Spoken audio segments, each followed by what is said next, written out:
Hey guys, it's Jay from Pacific Northwest Sports. I had an amazing time interviewing Chris Fisk, who is the current head coach at Central Washington University. From his time at the University of St. Mary to Southern Oregon to Central Washington, it was amazing to hear about everything he's done as an offensive coordinator, as an O-line coach, and then just how that naturally progressed between record-setting offenses, between having his O-line, his big nasties, not giving up sacks, and at one point driving from North Dakota and getting on the phone, driving to Southern Oregon to go be with his family because he did one more year in North Dakota. We learned a lot about the man and the guy who runs that program over in Ellensburg, Washington. I hope you guys enjoy the podcast because I know I did. Enjoy. I am here with Coach Chris Fisk, head coach of Central Washington University. How you doing today, Coach? Good. How are you? I'm doing well. So I understand you're the head coach over at Central Washington. What's that like? Dream job. It's extremely grateful to our president, Dr. Wolpart, and our athletic director, Dr. Dennis Francois, that, a few years back, they gave me the opportunity to lead the program, and it's something I'm passionate about and very fortunate to be in this role. That's amazing. And that opportunity, I actually was doing a little bit of research on it as well. So Yep. I saw here you went to college at the University of Jamestown and Southwestern College as well. Yep. Yeah, I went, growing up in Idaho. This is pre-internet, so I'm kind of dating myself, kind of as internet was coming in and email and all those things. And I had a buddy, post-high school. I had a couple private schools that were trying to get me to go play that I couldn't afford, and ended up going out to the Midwest because it was much cheaper than the West Coast, and followed a friend out to, back then it was Jamestown College. It's now the University of Jamestown, but played 3 years there. And then my relationship with my wife took me down to Southwestern College in Kansas, where I finished up my career and was fortunate enough as a player to be part of 3 playoff teams and multiple conference championships and really be around great people. And what position were you, Coach? I played center. I was a center in high school. No. Well, I went to play tight end, and that didn't last very long for me. Our center got hurt, and they asked if anybody had experience because of small college football, and I put my hand up and ended up never leaving the position. That's amazing. So you loved playing center. I would hope and I would assume. Where's that love come from? Well, it's what I played all the way through high school. I can remember as early as Pee Wee football that they had weight limitations, and at that age I was a bigger kid, so the only position you could play was O-line, and so you kind of learned early as a Pee Wee football player how important it was and how important it was to your team's success. And so really fell in love with it as a grade schooler. And, being at a high school in Idaho, probably would have played linebacker or something else.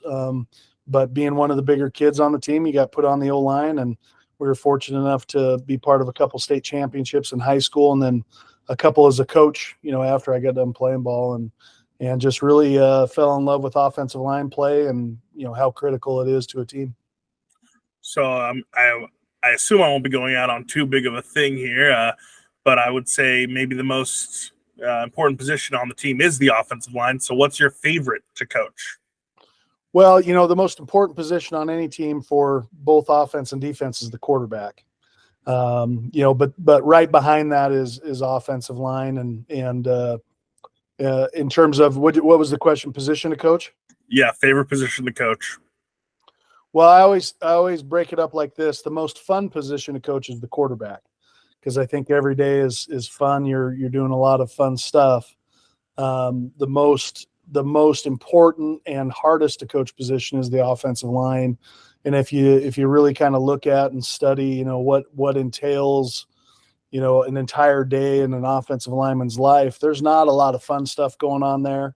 In terms of practice and how you practice and drill work, it's extremely physical all the time. There's a lot of banging, and you're always kind of over there in O-line heaven looking at all these other guys prancing around with the football and maybe doing some drills that are pretty fun. And that type of stuff. So it's offensive line is extremely important, but the daily routine for an O lineman and a D lineman, it's you got to love the sport. You really got to love the grind and love what it entails. I think it's being an offensive lineman is a beautiful, beautiful thing in football, and for sure, you're definitely looking at all the guys in La La Land, and you just know you're putting on your hard hat and you're going to work. Well, I think it's when you look at the bigger guys in society, the guys that have some size to them, there's not a lot of sports out there that are friendly to a big guy. You kind of look at rugby. There's certainly a few positions in there where it pays to be a big guy, but certainly not as big as a left tackle. And so it's one of the few sports that, a big guy can get out there, maybe heavyweight wrestler, but you can get out there and really kind of use being a big guy to your advantage, because there's a lot of times in life where it is not an advantage, but football is one of those. For sure. So you had 9 years at the University of Mary, 01 to 010. First 5 you were the O-line coach, then the last 4 you were the OC. What was your time like over at that university? It was wonderful. What a great institution. Really started my family there in Bismarck. Bismarck's an unbelievable community to live in. The school is a great school. The mission there at the school is a noble mission. And I think that, at the time in my life and where I was at and just the people that we were surrounded with, my wife and I were just coming off of getting married and starting out our family. We really could not have picked a better place to do it in terms of the people that, helped to take care of us and had great examples of what great parents were that were surrounding us and our kids, and great friendships, and really cherished our time in Bismarck. What was coaching football like over there with all that crazy weather? Because it gets cold. Well, it's certainly in the later part of the season, you definitely dealt with that stuff. And then spring ball wasn't always an adventure, because it's not really spring ball. It's late winter football in the Dakotas, in the Midwest. And so that was an adventure. But we had an indoor facility and some places that we could go get better and stay out of those conditions. But there certainly were some game days and some late fall practices that challenged your manhood and your grit. And but you also learned a lot. I come out here and look at the players, and sometimes what they think is cold, you're kind of like, yeah, there's a new level of cold that you guys don't know about. What got you out there, Coach? How'd you get that job, and what made you know this is where I want to be? Yeah, I went to college in the Midwest, and the coaches that coached me in college, from the time that I left college, and I coached high school ball for a couple of years in Pocatello, Idaho at Highland High School. And, the coaches that had coached me had moved to the University of Mary and started coaching on that staff. Most notably, our defensive coordinator, Paul Schaffner, had moved over there. And he's the one that really got me hooked up with the head coach there, Myron Schultz, to get a graduate assistant position. Back in the day, before all of these positions that you see in college football now were created, it was extremely difficult to get a GA spot at any level anywhere in the country. It was very competitive. And so, I had an in there and knew some people there. So that kind of took me back to the Midwest. I told my wife, I said, listen, we're only going to North Dakota for 2 years. We can gut it out. And, you obviously saw how long we were there. So, but that's a testament to the place and the people. And, it was really a place that we wanted to live after living there. And so I knew people on that staff that helped me in my life to get my first graduate assistant position, which turned into a full-time job. And like I said, it was a great time, great period in our lives. So you talk about that, hey, honey, we're only going to be here 2 years. We'll gut it out. We'll be okay. And then it turns into more. But how did you, what was the plan after that? Because you go down, you're going to give it your all to the program, but you also have to be looking foresight with a family as well. What was the plan? 2 years, we're going to come back to Idaho. 2 years, I'm going to find another job. Well, I knew early in life early in my life as a coach that, don't plan too far out, because in this profession, you just don't know. Like, we just didn't know that that's where the opportunities were going to come. A lot of GAs get done GAing and you're uncertain of whether or not you're going to get a job, let alone be able to stay in the profession. And so, My plan when I went there as a graduate assistant was, I looked very early on at our head coach, and he was doing a lot of things that maybe, he didn't want to be doing, or if I saw something that I could take off his plate and put on my shoulders, I tried to take that off the head coach's plate.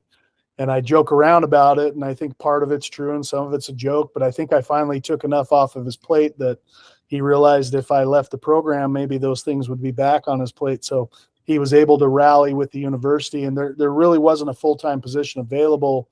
And he went to bat for me with the university, and the university created a full-time position to retain me. And that was kind of how I got my first full-time coaching job, because it was, very competitive to go out and find one, and had some leads on some stuff. But as soon as my head coach, Myron Schultz at the University of Mary, came back and said, "Hey, we'd like to create this position for you. Is it something you'd be interested in?" It was hands down, yes. I'm done looking. Love to raise my family here in Bismarck, and couldn't have made a better decision at the time. So you stay there from 2001 to 2010, and then you head over to Southern Oregon from 2011 to 2015. Yep. What caused that move?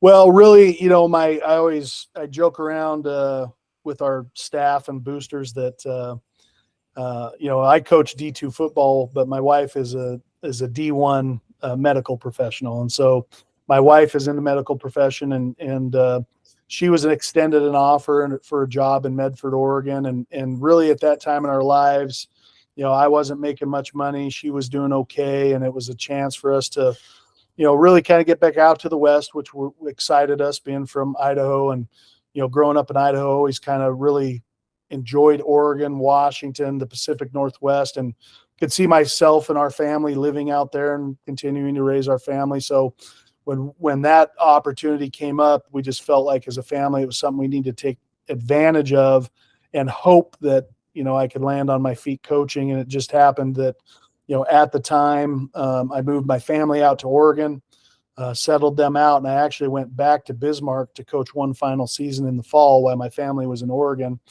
and finished up. And literally the day that I was driving out of Bismarck, North Dakota to rejoin my family in Oregon, I didn't know if I would be able to keep coaching. I didn't know if I could stay in the profession. I knew it was the right move for our family to go do this. But as I got into the car, I got word that the head coach at Southern Oregon University had just been dismissed along with the staff, and that they were going to go into a different direction. And so I remember getting on the cell phone on the way out. I was driving my little Honda Accord from Bismarck back out to Oregon, and driving through the night and making as many calls to as many people as I could that had ties into the program or knew people in the program. And I'd gotten to know Mark Helfrich, who was, the O coordinator for the Ducks for a long time. And he was with the University of Oregon at the time, and called him up and just said, I'm coming back out that way. Asked if I could meet him in Eugene, if he could set up a tour for my wife and I to see some of the facilities there. But really, I didn't want to see the facilities. I wanted to catch him. And I knew one of his good friends was the athletic director there, Matt Sayer, and was hoping that Mark could put in a good word for me with the athletic director, which ended up working for me as they went through the interview process. Was able to. I had actually applied for the head coaching job, but they decided that I wasn't the direction they wanted to go. And, essentially came down to that the coach that they hired wanted me to come be a co-offensive coordinator, offensive line coach for them. And so I landed on my feet. I was very lucky, to be honest with you, that I was able to stay in college coaching. That 1 year over in Bismarck, when you were there and your family was in Oregon, was there ever a thought after that year, like, maybe I'll come back and do another year there? Or did you know, no, if I'm not? No, that was that 4-month span, being away from my two daughters, being away from my wife.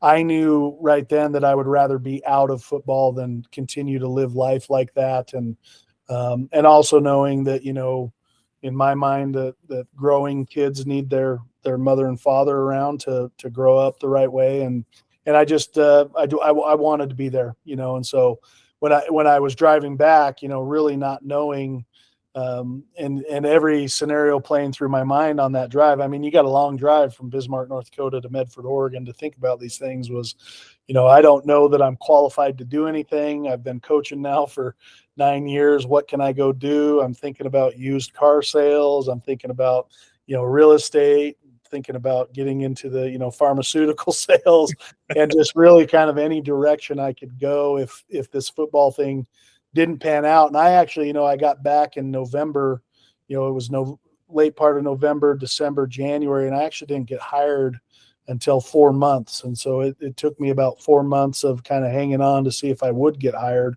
And I was able, I got hired in February.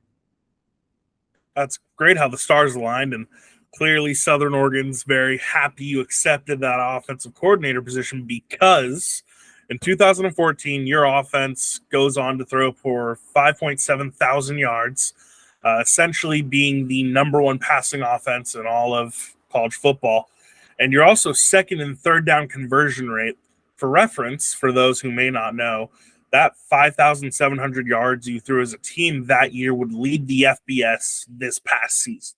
Yep. So you were definitely throwing the heck out of the football. And again, you guys an air raid system? I think it's important to, just make sure all the facts. A guy by the name of Ken Fosnot, who Craig Howard brought with him from Nice High School in Florida, was the coordinator. I was a co-coordinator in charge of the run game and some of the logistics of getting coordination done.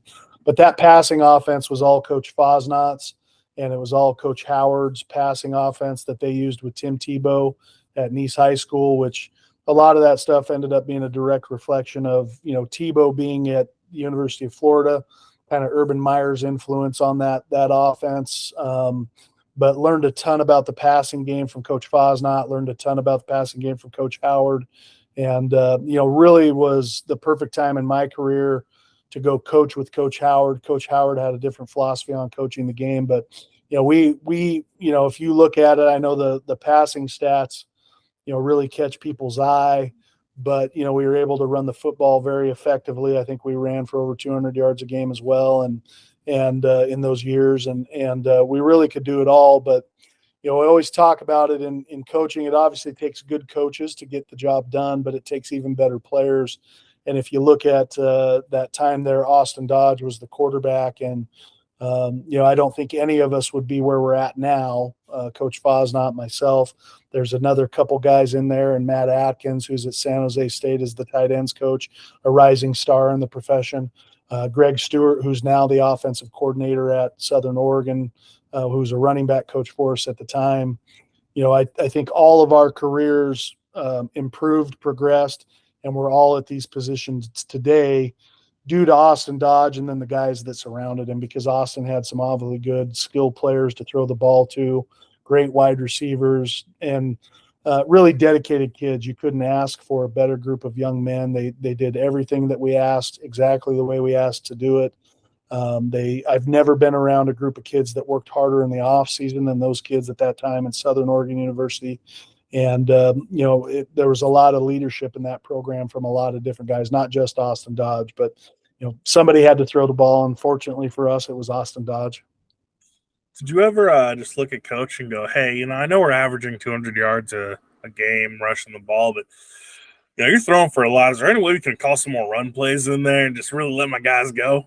Never. I don't care. I don't care how the job gets done, whether it's throwing or running the ball. And I think the thing when you coach on a team like that as an offensive lineman or an offensive line coach, go look at our stats, our sack stats from those years. I think our highest total year on that was, I think, 12 sacks on the season. And so, the great thing about coaching with Coach Fosnot, who was the quarterback coach, and Coach Howard and Coach Stewart, and then coaching the O-line, was everybody on that offensive staff took responsibility for sacks. They didn't just point it at the O-line coach or the running back coach and go, well, it's your fault. Coach Fosnot took as much pride as anybody in the quarterback getting the ball out on time and not leaving himself available to be sacked. And so, along with the total yardage number and the touchdowns, I think something that we were always extremely proud of was we didn't take sacks. We didn't take negative plays. And And we learned a lot from Coach Howard and Coach Fosnod on how to accomplish that and make sure that the ball does get out on time. And really a special time, to be part of that offense and learn from those guys. Nothing more satisfying than an O lineman, and you know this, when you can look back at your quarterback at the end of the game and you say they don't got anything on that jersey. That means you did the job. It is. And I think kind of the misnomers, you look at those numbers too, a great chunk of those throwing numbers came from, run game RPOs, run game screens, where the quarterback, instead of giving the ball, threw the ball. And, was really a testament to that O-line group and running back group, because we had great running backs. We had great offensive linemen there that, you had to get the guys in the box. And if you didn't, we were going to penalize you through the RPO game. And the quarterback was unbelievable at doing those things. But, really all the stars kind of aligned there, because, you really had a dominant offensive line unit, great skill players, and a quarterback that could distribute the ball to all of those players and make the right reads. So you head over to Central Washington in 2016. Yep. And what was that first year there like? It was great. Coach Ian Shoemaker brought me up here, who's now the co-offensive coordinator at Hawaii. I knew Coach Shoemaker from back in my time at the Midwest, so it's funny how all these things end up tying together. But Coach Shoemaker coached at Minot State. We played some NAIA playoff games against each other, and then he had moved out to a D3 school and then ended up at St. Cloud State. And we made the transition to D2 football in the Northern Sun, so we ended up playing against each other. And where we got to know each other, we would do camp at North Dakota State. So we'd go work team camp and individual camp at North Dakota State. And you find yourself with a lot of time in the evening to talk ball and develop those relationships. But knew Ian from back in those days. And when he got out here in 2014, reconnected with him and just kind of stayed in touch with him, and ran into him at the convention in 2016. He was looking for an O-line coach. I felt like we'd kind of done what we needed to do at Southern Oregon. We needed a new challenge and needed to, surround myself with more new people that I could learn and grow from, and take what I had learned and, hopefully bring it to another staff. But when I got here in 2016, we really had a repair job to do on the offensive line here at Central Washington. I think in 2015, it was either the high 20s or the low 30s in number of total sacks. I think we were only rushing for maybe under 130 yards per game. And in 2016, really kind of laid the foundation to make a big jump in 2017. We were a little bit better in 2016, but once we kind of be able to set the standard there and help Coach Shu set that standard, along with Coach Power defensively, and all of those things came together. We had a really, a fantastic 2017 season. But 2016 was a year of growth. It really challenged me to be able to come install the things that I had learned with a new group of guys. And, you're certainly dealing with some really premier athletes. We had an All-American left tackle. We had, great offensive linemen, guys that were very dedicated, and really Coach Shoemaker's groundwork that he had laid in 2014 and 15 made it easy for me to come in and take over a group that was very hungry to compete and play better.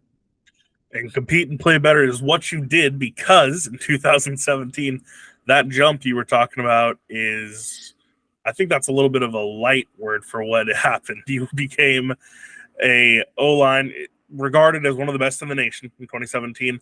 But if we want to look into the numbers, which don't always necessarily tell the truth, but you gave up 14 sacks on the whole year. Yep. And then in terms of rushing, you had the 11th best rushing offense in the nation. Yeah. We did a lot of good stuff, but it goes back, and it goes back to the original statement, of the O-line being the most important position group. Not true. We got a transfer quarterback from Eastern Washington University, and Riley Hennessy, and through Riley's leadership, his dedication to the game, his relationship with his teammates, all of those things coming together with Riley leading our team as the quarterback. And we obviously brought in some great running backs, changed a couple things here and there, and Coach Shoemaker being a great offensive mind, we were able to accomplish some amazing things. But, the great thing about coming up here to Central Washington, getting to coach with a guy like Scott Power, who's now the D coordinator at Louisiana Tech. I had never been part of a program at that point of being around such a dominant defense that you kind of offensively you're able to walk into the office and go, if we can score 17 points this week, we're going to be in a pretty good spot, it's a lot better feeling than going into the office and going, if we don't score 45, we're in trouble. It's a little more pressure relief there, but we had, just a great staff. You look back on that staff that we had in 2017, Coach Shoemaker at the top of the whole thing is offensive coordinator at Eastern Washington. I'm the head coach here now. Coach Peak is still with me that coached on that team as an assistant coach here for us. Scott Powers at La Tech. He took Kimo von Olhofen's over there working with him at La Tech. Nate Johnson's the safety coach. Benny Boyd, who was our special teams coordinator, corners coach, is at the University of Wyoming doing the same job there in the Mountain West. And, we just had Jay Dumas, who was a longtime Big Sky coach, as our wide receiver coach. We just had such a great coaching staff. Brandon Gibson came in and coached wide receivers as well for us, who played at Wazoo, spent a lot of time in the NFL as a player. We just had such a great staff, and then great kids. We had great defensive personnel, great offensive personnel, and really, lost in the second round of the eventual national champs in a double overtime barn burner that we lost by a field goal. And, some people would argue that the national championship might have been played that day in Ellensburg, Washington, because of the type of game it was. I would agree with that statement, actually. Yeah. You become the head coach in 2019. What was that application process like, and how did it feel to know that I'm the head coach now? I'm the head guy.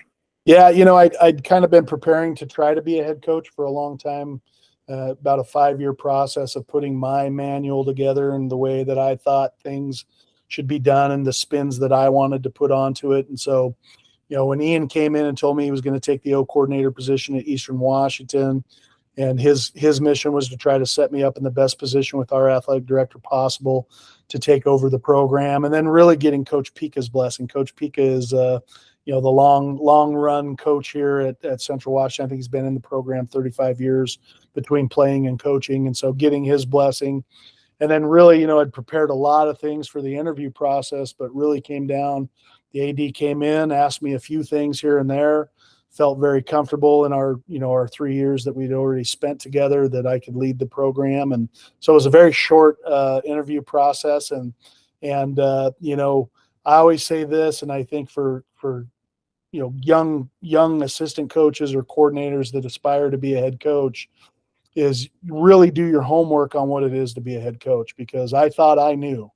And it's way more about group dynamics and your players than you could ever imagine, and dealing with 110 personalities on a daily basis and making sure they're all taken care of, whether that's, their physical makeup and what they need to do to progress as a player, but their mental health along with that. And so, I learned a lot that first year. And I think, in my first year is I learned a lot of what not to do and the way to be a head coach, and, still learning today, still do some good things at times, do some mistakes at times, but learn more about it every single day. But, going the difference of, year one versus going into my 5th year of being a head coach is I'm going into fall camp very comfortable in my shoes, very comfortable in that head coach's seat of what needs to happen, the direction that we need to go, and the things that need to happen compared to year one, where you're trying to discover yourself and the way you want to be a head coach. I feel very comfortable in that role right now,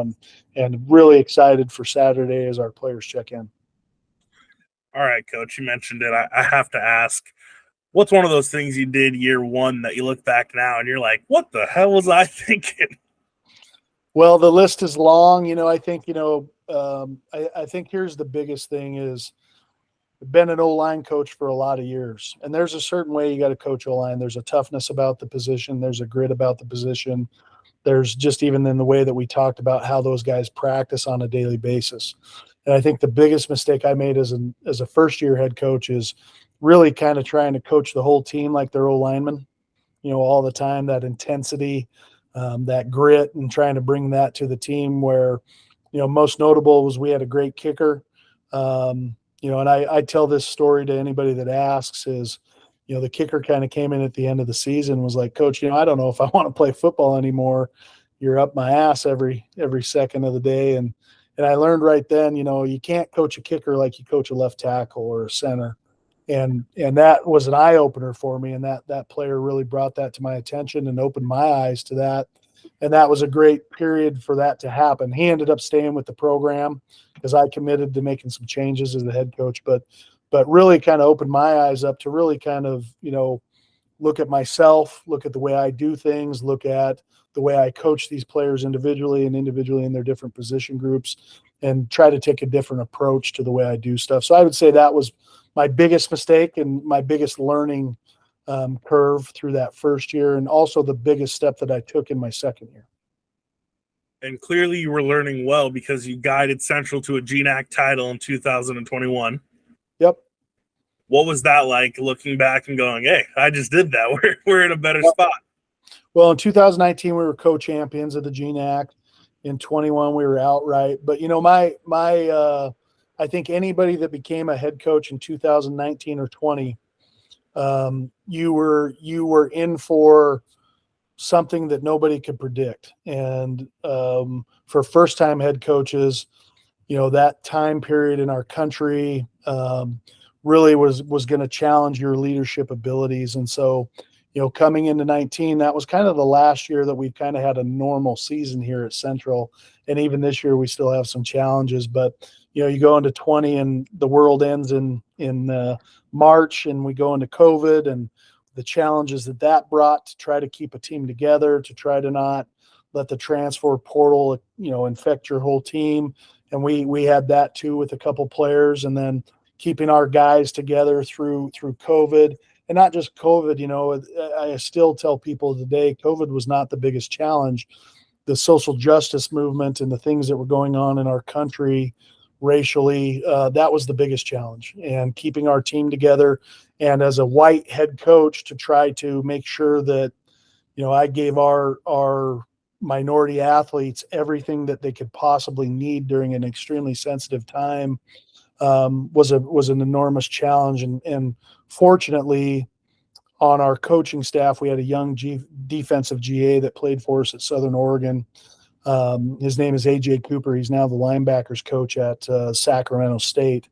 But luckily, I had him right next to me, helping me through this journey, helping me to understand a different point of view and a different perspective as we went through this as a country, and really helped me as a head coach try to guide. And without his help and without his leadership within our program, I don't know if I would have made it through as a head coach through that period. And it had nothing to do with COVID. And so fortunately, I had hired great people and great coaches that when those issues came up, their expertise and leadership really shined and gave them that opportunity to shine. And another, really great rising star in this profession, AJ Cooper. Don't know what I would have done without him during that period. So we had that. And then immediately after COVID finally settled, we've been going through this renovation of our athletic facilities here in Ellensburg, which is turning into a little bit over a 1.5-year process where our kids have been displaced. We haven't had a locker room. We haven't had showers. We haven't had a lot of these things because of the construction. And we have some more challenges here as we head into fall camp. As that construction wraps up, we really don't have a locker room heading into fall camp, and so we've had all these challenges. I was not joking with our athletic director that since I took over the program, 2019 is the only kind of normal year we've had. Every year since then, we've either had COVID, we've had, the social justice movement that we've worked through, that time period. Then we're working through these construction issues. Our guys were in annexes for locker rooms all last fall, and our kids did a great job handling all that. And they'll do a great job handling it this fall until we can get into the new facility. But I'm excited for a time where we're not dealing with hurdles, and that we get to just focus on football and, trying to win games for our university. That's good. And I think that's amazing you were able to work that out with all those social justice things and COVID. That's a hard thing for a first-year coach to come in and take over, first-year head coach. Yeah, and it certainly didn't come without its bumps in the road, but we certainly, and it goes to a testament to the kids and the culture that we have here, that we were able to work through all of those phases. And so you guys end up leaving the GNAC conference in 2022. Yep. What was the driving force for leaving that? Well, I don't know that Well, we left the GNAC conference as much as the yeah. Azusa Pacific dropped football. There was only a couple teams left. Scheduling, D2 teams out in the Midwest. We had us, Western Oregon, Simon Fraser, who just recently cut football. But, we needed a conference. We needed a home. Being in a great conference like the Lone Star Conference was a no-brainer. It was the right move for Western Oregon. It was the right move for Central Washington. It's wonderful to be in that conference. The competition is through the roof week in and week out. There's not a team you can snooze on. You can't just roll your helmet out there and think you're going to win football games or you're going to get punched in the mouth. And so, it just made sense for us. It made sense for the Lone Star Conference. They were shorting some teams. Some teams in Texas had made the jump to FCS, and they needed teams, and we needed a home, and it creates some definite travel logistic issues. But it's like I said, it's such an honor to be part of such a storied conference, a conference with a great history to it, and to be in that conference and picked where we're picked right now. It's an honor every year to be in it, and certainly have a lot of respect for the coaches and the players in that conference. Of course. And so going to the Lone Star Conference, you just talked about the travel logistics of it. That is, you're flying down to Texas, 3, 4, 5 times a year right now. Yep. What's that like? It's hard. It's we talk about it. I think every coach in the Lone Star talks about it. The teams that can handle the travel the best in the Lone Star are the teams that you're going to find at the end of the season, in that top 3 and 4 positions. And so, it's a little bit different. If you're a Lone Star Conference team, you got to fly up here once a year. For us, we got to fly down there 4 times, and just unfortunate this year that it all seems to be on the back end of our schedule. I think in our last 4 games, we've got 3 trips down to Texas, so we'll have our work cut out for us. But it's I don't think anybody will have an appreciation for what our kids do and what they go through to be part of this program and the travel that it includes. If you're a Division I player, you're hopping on a charter flight, you're chartering down direct, you're getting off, you're playing games, you're hopping on, you're coming home. Our kids, we get on a bus, we drive over to SeaTac for an hour and a half. We wait just like everybody else and go through that security line and make sure we're there 2 hours early. Hopefully our flight's on time. That can be a challenge on commercial flights, and we fly commercially down to Texas. Hopefully we got 1 stop and on a bus and to our site. Sometimes there's a connecting flight to another location. So, those guys are putting in 12 to 16-hour travel days on Friday, and then, expected to go out and play to the best of their ability on Saturday. And our guys seem to be able to do that for the most part. We had 1 big letdown in Texas last year, but, our kids are putting in the same amount of time, preparation, effort that those FBS kids are putting in, but certainly have that added layer of traveling commercially that those other kids don't have to go through. And so my hat's off to our kids. And, I think there's a grit that it takes to play at this level, and our kids certainly have that grit.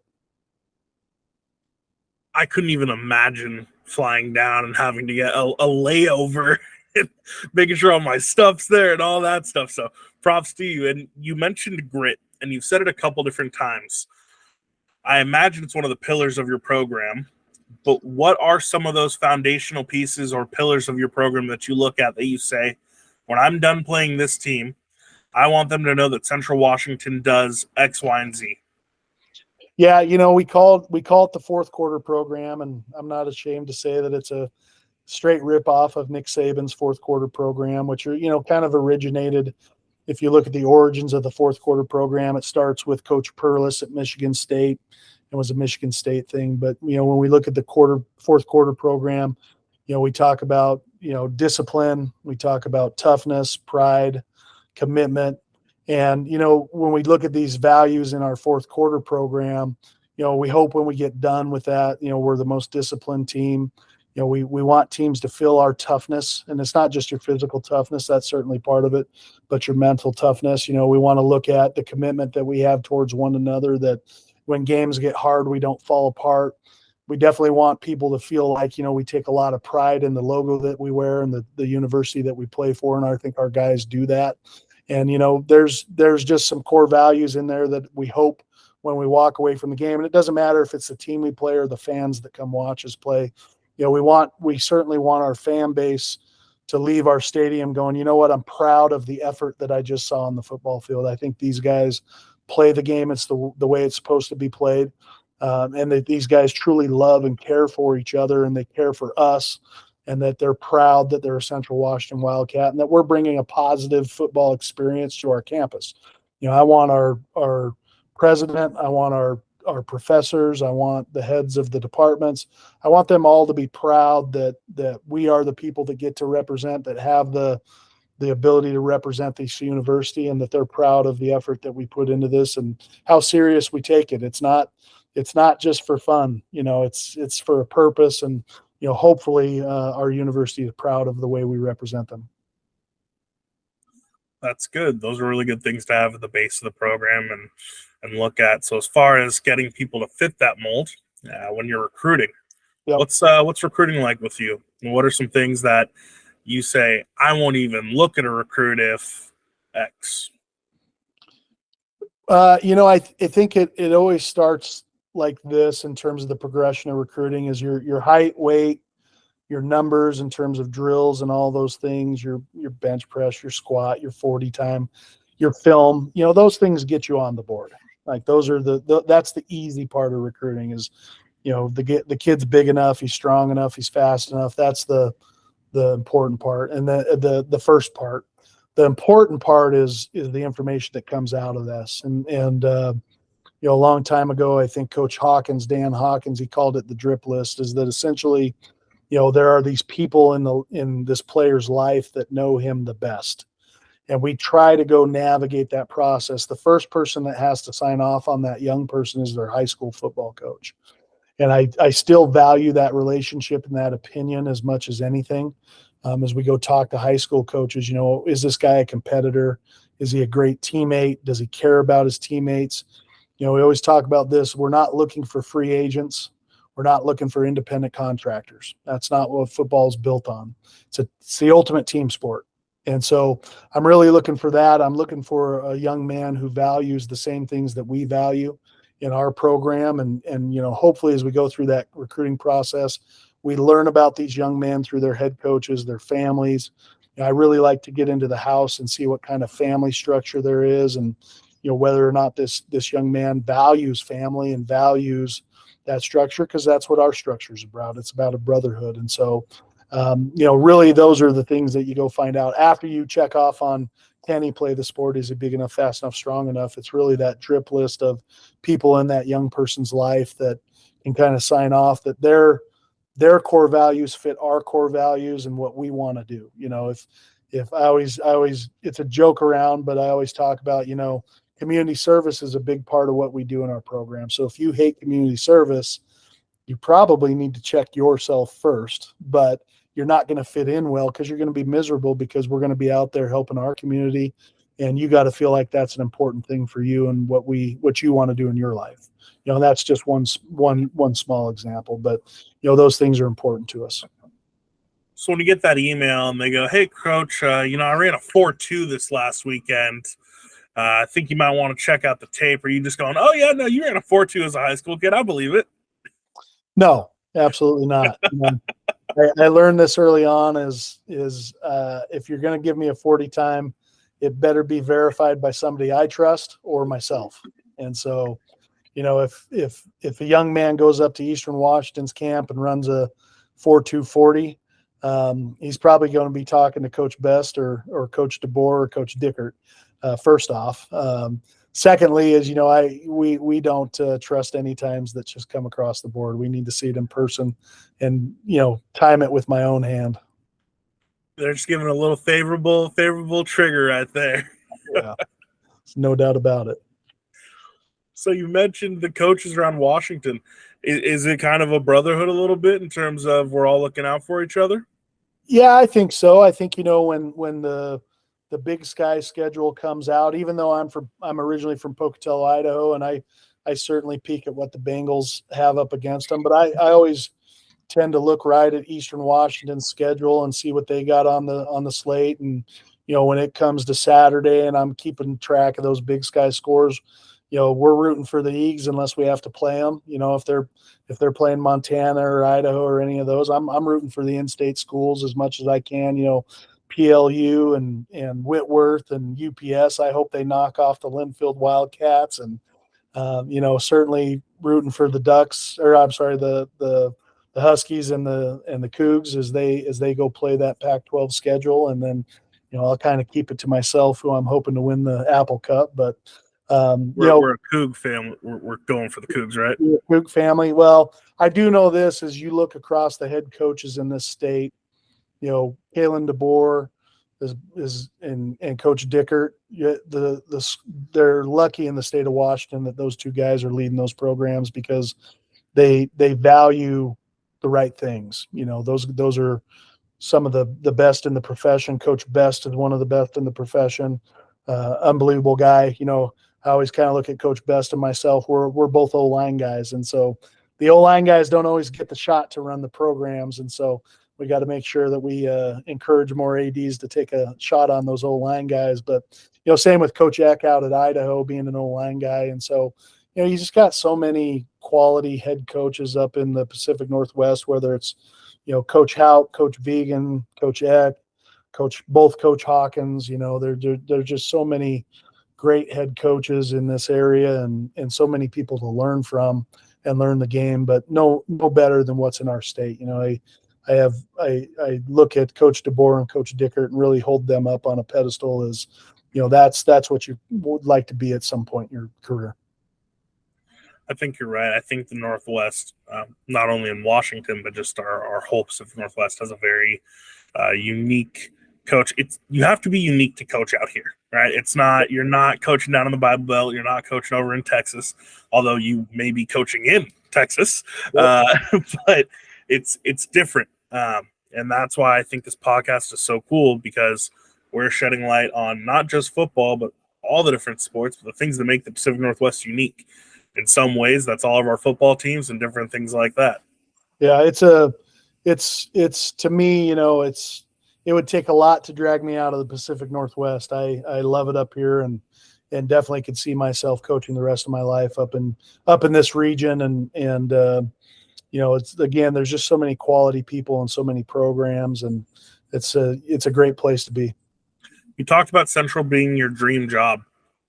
Is that true, or was that just, I'm a head coach now, so it's the dream? Or what makes Central the dream job and the place you're happy to be? Yeah.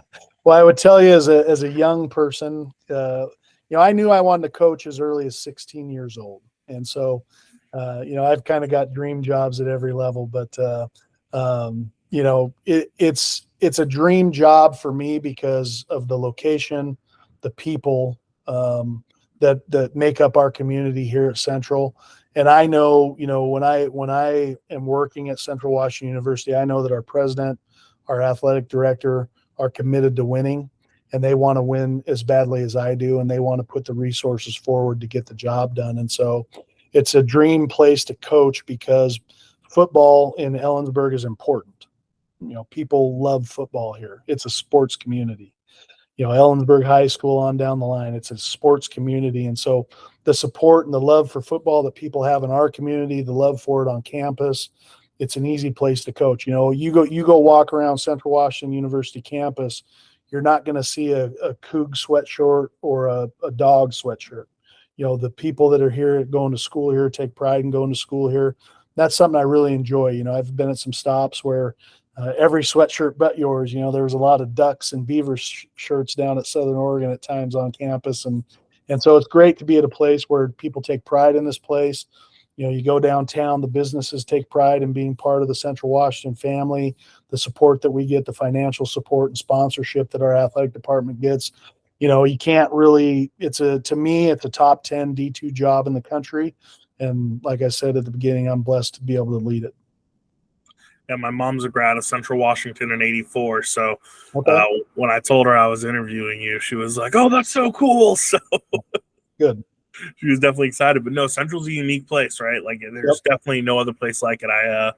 My brother lives over in Richland, Washington, so when I come up, I get the graciousness that I stop over in Ellensburg. Sometimes it's just at that the Flying J, but I know you guys are just right down the road. That's kept secret in Washington. That's most people. It's the pit stop between Spokane, Tri-Cities, and the West Side. But there's a great campus here and a great thing going on in Ellensburg. It's a beautiful campus.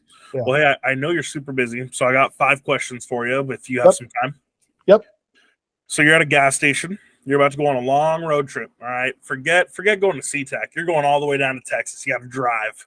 What's your go-to snack and your go-to drink? Well, I'm getting older, so I'm getting water for the drink because I don't want the sugar and that type of stuff. So I'm going to get some water, and then for a snack, I'm going to get some cracked pepper seeds to make sure I stay awake while I'm driving, and maybe a pack of bubble gum. All right. What flavor bubble gum? Spearmint, always. Okay. Yep. All right. Who's your favorite athlete of all time? Yeah, it's a tough question because that's there's and the longer you live, there's more great athletes, and this is always a hot button topic in our staff room and with our players. You know, you've got the LeBron, Michael Jordan debate. You've got all those things, but for me, you know, the reason that I fell in love with football, and it goes back to the '85 Bears, is Walter Payton's sweetness, and he's my all-time GOAT. You know, in terms of athletes, and you know, kind of the reason that I fell in love with sports, and just seeing that headband and the ruse shoes and all that stuff. It goes back to sweetness for me. All righty, that's the first time I've ever had someone answer with sweetness. Yep. What's your favorite time of the year?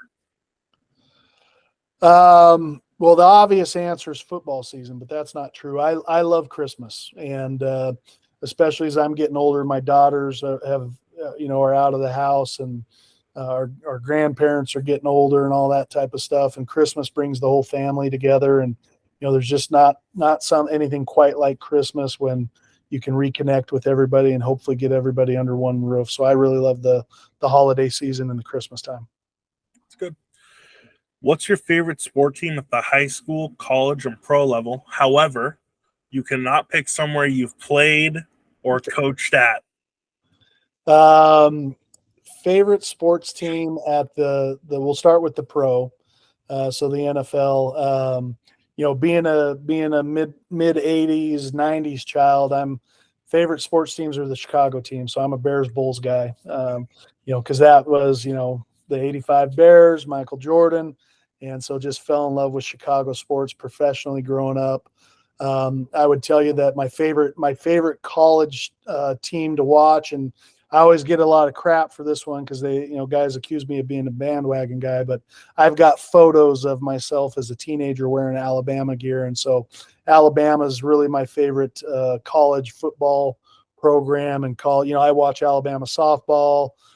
Recently got to watch basketball because they got good at basketball over last year, and they got good at baseball. But, I really dive into Alabama sports. I really love following Nick Saban and his career, and just, you know, the model of consistency, right, in coaching profession. So I follow Alabama quite frequently in terms of the college level. And then high school, you know, I got to throw it back to my hometown. I think Pocatello High School sports is where it's at. So it doesn't matter if you're talking Highland High School, Pocatello High School, or Century High School. I'm going to throw it back to Pocatello High School sports. I had my old boss over at Costco, Emily. She actually went to all 3 high schools. And so she was like, they're all amazing. And I think people may not know this, but I believe Taysom Hill grew up in Pocatello and attended Century High School as well. Highland High School. Highland. Yeah, so he actually played for my high school JV coach, who is Gino Mariani, and who was a kind of a legend there in Pocatello, along with Coach Cutter. It was really unique growing up there because I played for a guy by the name of Jim Cutter and Brent Cutter, and Coach Cutter's son, Dirk Cutter, was the head coach at the Tampa Bay Buccaneers, Boise State, Arizona State. And so, you know, we were coached at a very young age and got an extremely valuable football education from some really good coaches, and just really fortunate to be able to learn from those guys, not only as a player, but later as a coach. It's good. I definitely did not know that one, so that's cool. Yep. So are you a country music fan by any chance? So this is a hot button topic here at my house. My daughter just went to the Taylor Swift concert and helped cause the earthquake over there in Seattle. Yeah. But I'm a little bit more of a '90s country. You're talking Garth Brooks and kind of that generation. I don't dabble too much into the modern country too much. As I'm getting older, I find that Dave Matthews is kind of where I'm at. It's funny how as you get older, like music just starts sounding different to you. I can't remember where I saw or read it, but it was somewhere where it said your brain actually around the age of 25 to 28, that's when your brain stops basically, I don't know how it works, but stops accepting quote unquote new music. Yeah. So you'll find yourself at 50, 60 listening to music at 28 and you're like, it's still great. And all the new music you hear, like, that's not good. Yeah, we have a couple rules for practice music. Is there's got to be one Pearl Jam song per day, because that's my band, and then sneak a Dave Matthews every 3 days on there. Got to have one Johnny Cash song for Coach Pika, and then we need an AC/DC song because everybody likes AC/DC. Otherwise, it's all for the kids after that. I was actually talking to Coach Mike Neidhold. He's the head coach over there in Richland High School. Yep. And speaking to him about kind of like his music gets him fired up, and he was like, "Oh, Pearl Jam, baby. Got to have my Pearl Jam on game day." Every time Mike and I get together, we geek out about Pearl Jam together. Yeah. You know Mike, huh? Yep. So Mike went to the home shows that Pearl Jam did a few years back, and when I found out he went to that, I saw it on his Facebook or Twitter or something, and so the next time we got together, we started talking Pearl Jam, and so I've got a few Pearl Jam T-shirts, and that's that Pearl Jam, Dave Matthews are kind of what I geek out on music. Well, Mike actually went to high school with my mom, and he's like a very close family friend. So I actually was talking to him yesterday. So I wish I should have told him I was talking to Chris. He probably would have been like, "Oh." No, he's also a great Central alum. Yeah. All right. So the lineage of that fifth question I'll get to for you is there's a guy named Luke Combs, and he has a song called "Doing This." And his opening line, he says, "Someone once asked me in an interview, what was growing up like? Where'd you go to school? And what would you do if you weren't doing this?" So my question to you, Coach, is what would you do if you weren't a coach at Central Washington University? I'd be a coach somewhere else. I know that's a bad answer, and you're looking for some other profession. I imagine at some level I would have gotten into construction and tried to own my own construction company on some level. But, I just, like I said, at the age of 16, I looked at the coaches that I was being coached by, Jim Cutter, Brent Cutter, Gino Mariani, the influences that we had in the city of Pocatello at the coaching level, Ryan Fleischman, Warren Whitaker, Chris Frost. I mean, I'd go on, just how many great coaches we had growing up. And those guys probably don't know it or don't appreciate it, but how many young men in that town that they affected and made them men and made them accountable adults. And when you had all those great examples, it was easy to go, man, those guys, I want to be like those guys. And so I knew at the early age of 16 that this is what I wanted to do. And to answer your question, nothing was going to stop me. So even if I wasn't the head coach here, I would have been in coaching, some form or fashion. And I just love it. I love, I hope that people that spend time in our program are better people when they're done with it, regardless if they get an opportunity to play professionally, regardless if they do anything with football after their time here. I hope they're better people and that their lives are going to be better and that we've had a positive impact, because all of those coaches that I mentioned had such a positive impact on my life. And I know you hear it a lot, but I owe everything in life that I have, my wife, my kids, the way I've brought my kids up, my philosophy on life, and it really everything I owe to the game of football.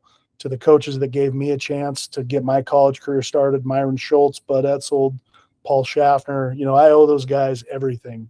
And those guys really, you kind of almost get emotional talking about it, because those guys really built the life that I have and helped me to become who I am and the position that I have today. And without all those great people in my life, I don't know what I'd be doing. I might be on a, well, I won't say because I don't want to put down any professions, but I might be doing something else that maybe isn't quite as fun as coaching college football. That's good. I was just speaking with Mark Branch. He's the head coach of wrestling over at the University of Wyoming. Yep. And I asked him the same question. He said I'd be working in construction doing something like that. So yeah, I couldn't see myself stuck in an office, and I really enjoyed, spent some time in construction. I really enjoyed the process of building things to a final finished product. So I could have seen myself. Now, I don't think I would have been happy owning a company versus working for a company, but that goes back to that leadership role. I would have wanted to do things my way.